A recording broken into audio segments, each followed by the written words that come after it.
Ni aje watu wangu, karibuni to another episode of Cooking with Sarah's Kitchen. Na leo nampikia breakfast, not just breakfast but healthy breakfast. Na tuko na mayai 3 hapo, tuko na slice 5 za mkate, tuko na maziwa, tuko na black pepper, salt, sugar. So guys, we are going to beat our 3 eggs there, and then tunaongeza 1 tablespoon of sugar, tunaongeza 1/4 tablespoon of salt, and then we are adding 1/4 tablespoon of black pepper. Hiyo black pepper ni ya kubalance the sweetness, So from there guys, we will go in with our milk. Tutaeka kiasi yake tu cause tutaki tena maziwa mingi kuliko mayai yetu. Reason ya kuongeza maziwa ni ati itafanya our French toast to be fluffy and creamy inside, and also it balances the taste of the eggs.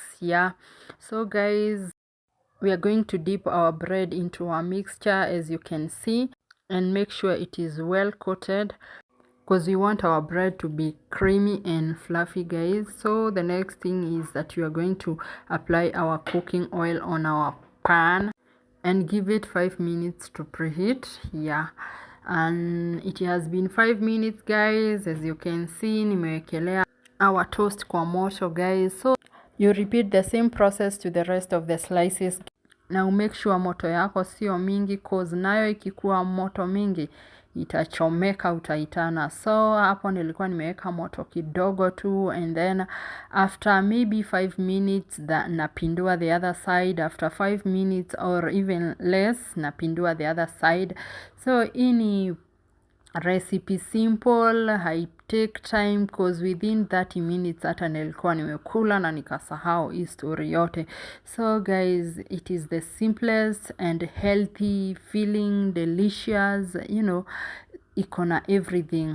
On top of that ni simple na ikona ingredients affordable zenye ukonazo kwa nyumba. So guys, mbona usiende kujaribu hii recipe, and let me know in the comment section cause yangu ilikuwa tamu sana. Na make sure umeweka black pepper, especially for those who love spicy food, wanaweza weka hiyo black pepper. And let me know what you think in the comment section, na kindly si mniambie hata recipe ingine mnataka niwatengenezee, and then mniambie kwa comment section, na subscribe, watch and share my videos guys. Na unaona venye French toast zangu zilitokea, zilikuwa yummy, zilikuwa creamy, fluffy, na I had it with a cup of coffee. So it is as simple as that guys, and we see you in the next one. Hope you've enjoyed this video, and let me know what you think. Bye.